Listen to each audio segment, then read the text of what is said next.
Hi guys, welcome back to the channel, and today we have got another fantastic review for you. We are reviewing the Titleist T350 against the new Callaway Ai300 to see which one of these is the fastest. Remember, if you like our videos, please hit that subscribe button and tell all your golfing friends.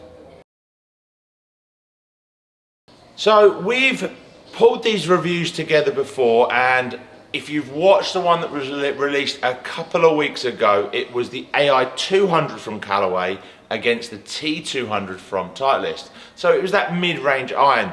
This time we're going to put the Ai300 against the T350 from Titleist. Now, these two irons are really designed around ball speed, getting the ball as far as humanly possible with maximum forgiveness. So Titleist brought out the T350 around a year ago. They've produced an iron. Over the years, Titleist have been known as that better players or more serious golfers type player. This iron in particular is an evolution from the T300 range, and it's got some forged face in it.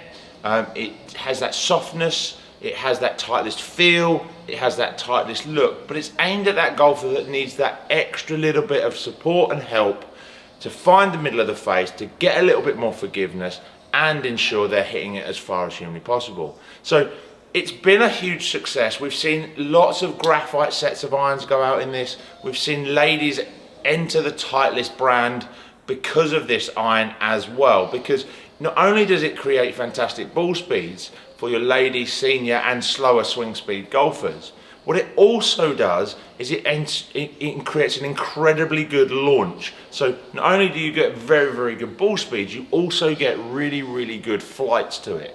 So this has been a really successful iron. Callaway, however, are in a different world. Their kind of forgiving iron is normally, you've seen it in Paradigm, you've seen it in the current models in Smoke as well. It's really a different market. Now, what's interesting with these two brands is Titleist kind of keep a real simple family from T150 all the way through to T350. You kind of can see that T-Series evolution. Callaway have a crossover, so they have their Paradigm, or what is now AI Smoke. So that would be their mass market forgiving product. But then they have the Apex brand over here. Now, the Apex brand is typically the brand that's the forged iron, it's the better players iron, and it's good. Now, over the years, we've kind of moaned in a lot of these videos, we've moaned to our reps, we've moaned to Callaway, the fact that their Apex really hasn't done what it says on the tin, and it hasn't competed with the other major brands in that market. But if you'd have watched a video that I did on Ai200, I think that's about to change. So yes, they've got their current forged players irons in the Apex model, but they've also then brought out Ai200 and Ai300. This is the 300. Now this is an iron that will go up against a T350. It will go against an iron that, for a player that wants a forged iron, wants that softness in feel, but really wants that little bit of help, that little bit of forgiveness, but wants excessive ball speeds, because this thing will give you that. And for us, it's going to be a great test against these two irons. I think what you've seen here as well with this model is the ability to, and I think Callaway have listened, they've listened to the players, they've listened to retailers, they've really understood that actually this type of iron needs to look good, it needs to feel great, and it needs to be fast, it needs to be quick off the face. But what's also great with this iron is with the two Ai200, you are able to create some great combo sets with the Ai300 in the longer iron. So enough of me waffling, let's hit some shots on TrackMan and see what these numbers say. So straight in the bay, let's have a quick look on what these heads actually look like. Now, one's very nice and shiny, very chrome based, one's much more satin. So from an outset, they are very, very different in look. They're both, it's hard to say. The Ai300 looks to have, from the top down, a huge amount of offset. So if you're a slicer of the golf ball, this may be a better iron for you. If you do struggle with height, that little bit of offset is also going to help you pop that ball up in the air.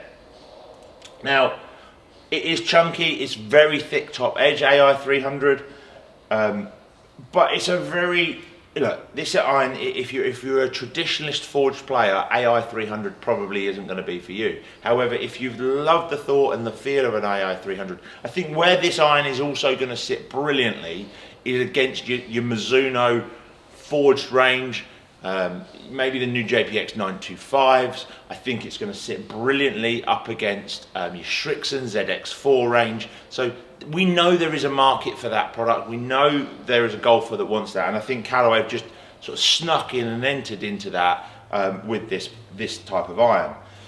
T350 we've talked about before. I think from the top down, yes, it's a little bit thicker on the top edge for me than obviously the T2 and the T150. However, you get the Titleist DNA come running through this iron, so it looks, and straight out the gate it looks like a Titleist iron. I think if you put that down next to the other two models, you'd notice that there's just that evolution of shape all the way through. So they do that story really, really well, Titleist. It makes it really easy from a consumer's point of view to understand which of the irons is probably more suitable to them, and from a fitter's point of view it gives you a few more options without taking you into different parts of the Titleist brand. So let's start with Ai300. So I haven't really spent a lot of time with this iron at all. So this will be quite interesting. So let's take a couple of.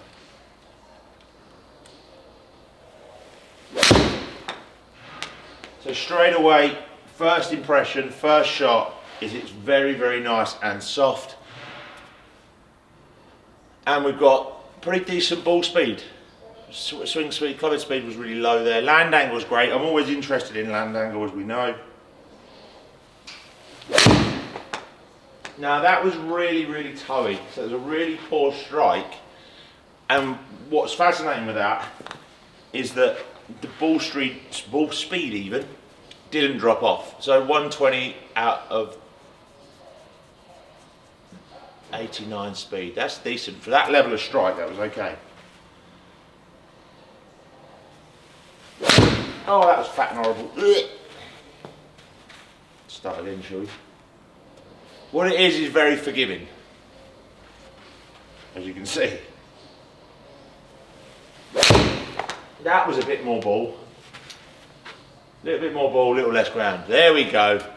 Ball speed 129. Land angle, I mean, that's a decent carry. It's not out of the ordinary for me, so I don't think it's got that. It hasn't got the wow factor that you maybe would expect. You know, we've hit some irons in this category, this distance iron, that speed iron, where, oh wow, that's jumped, that's gone miles. It is good. It is, I'm not enjoying the look of it because it's not my typical type of iron.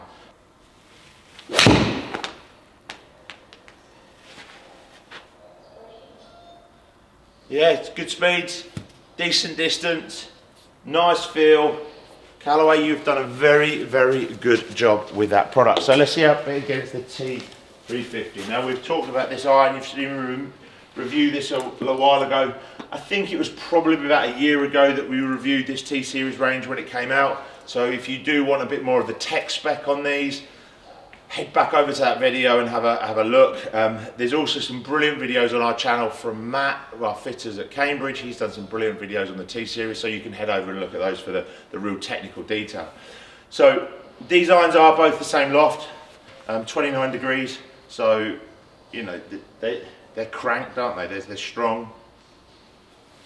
I don't know why we always get sort of worried about cranking lofts. It is what it is, right?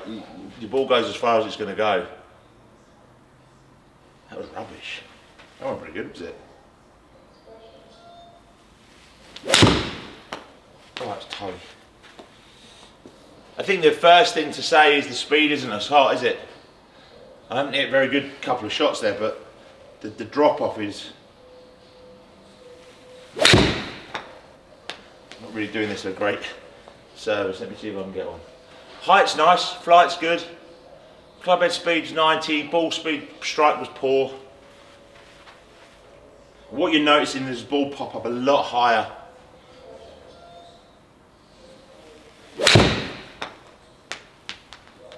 we bring up that comparison screen there between the two irons,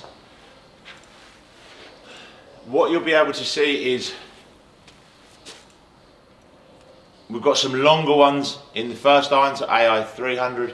If we bring up the other screen, so we just get Chris there to click on the table, you can see straight away there is quite a big difference between the yardage, the carry distance in there. Ball speed is quite dramatic. I'm going to hit a couple more with 350, see if I can get one that I feel like is a really good strike. See, that sounded really good, didn't it? That was a decent strike, bit better. Let's see, okay, 126 ball speed, but look at the carry on it. Yeah, spins. What I find fascinating with this iron 350 over the 300 is that the spin rate is higher.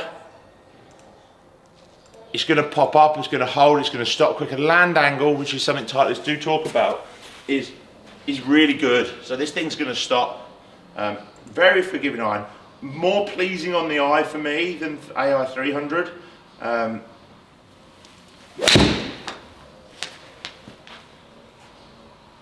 It's a very, very good iron. However, you can see from those numbers that Ai300 for me in this little test is slightly longer. So I think it's time for us to put them head to head and give it the AF Golf Store score. So AF Golf Store score, if you've seen our videos before, you know we've marked this on 5 characteristics, and they are my opinion. But after hitting them, seeing some of the data, we're going to start with the look. Now, I've just said it there in the previous clip. For me, more pleasing on the eye is the T350. A little bit more traditional looking, even though it's a type of game improvement iron. It's an iron that's going to give you, yes, more feel. Both of these are going to give you more feel. The offset on the Ai300 and the extra thickness on the top edge is just putting me off a little bit. So in terms of the look, I think I would be settling on the T350. So the feel, however, is slightly different. I do like the feel of the T350. I think it clicks nicely, it feels powerful. However, the softness of this forged apex at Ai300 is really quite sensational. So I'm going to give the feel straight into the Callaway. In terms of the custom fit options, now Callaway have done some really cool things this year, and they've started to give you more custom fit options, more grip options with no upcharge. Now, they're maybe not shouting about that as I think they should, but it is a fantastic thing. Mizuno have been doing it for a number of years. Callaway have done it with the Apex range, and I tell you what, that opens the door to a lot more shaft options and a lot more grip options. So from a customization point of view, that's really good. T350, however, has a lot of options, a lot of shafts, a lot of grips, but they are chargeable. So just on the basis that custom options are great in both, there's a few more here in Callaway, and the fact that they're free, I'm going to have to give the custom options to the Apex. So in terms of price, well, these irons are similar in the market. They're around that 180-ish mark, 190-ish mark. Obviously, if you want something really funky, and if we really dug into the spec sheets and we spec'd this up and it was an FOC free of charge upgrade in here, it may be chargeable in here, which you might see the price separate themselves a little bit. However, standard custom product, if you like, not upcharged custom product, they're around the same sort of money. So let's call that a draw. So for me, the Apex is just ahead on this at the moment. So overall performance, well, T350 has been really good. It performed pretty well. When I managed to get some, the ball speed did jump. But I must say, overall performance, I think, has to go to the Apex, because I think what it's offered me, as much as I don't like the look of it as I lay it down behind the ball, but what it does offer me, this product, is a huge amount of feel, a huge amount of forgiveness, and when I do strike it well, it gave me some really good ball speeds. So on that note, the Apex is our head-to-head winner. Guys, thanks for watching. I hope that was interesting, and if you're that sort of player that is looking between these two irons, I hope that gave you a little insight of what is possible. Remember, it is important when you are having a fitting that you do open your eyes to as much product as possible in the type of ball flight range that you are looking to achieve. Now, if there's any videos that you would like us to do, any head-to-heads you would like us to pop on the YouTube channel, then we are happy to look at that for you. Please put them in the comments box below. But before you leave the channel, please hit that subscribe button and tell all your golfing friends.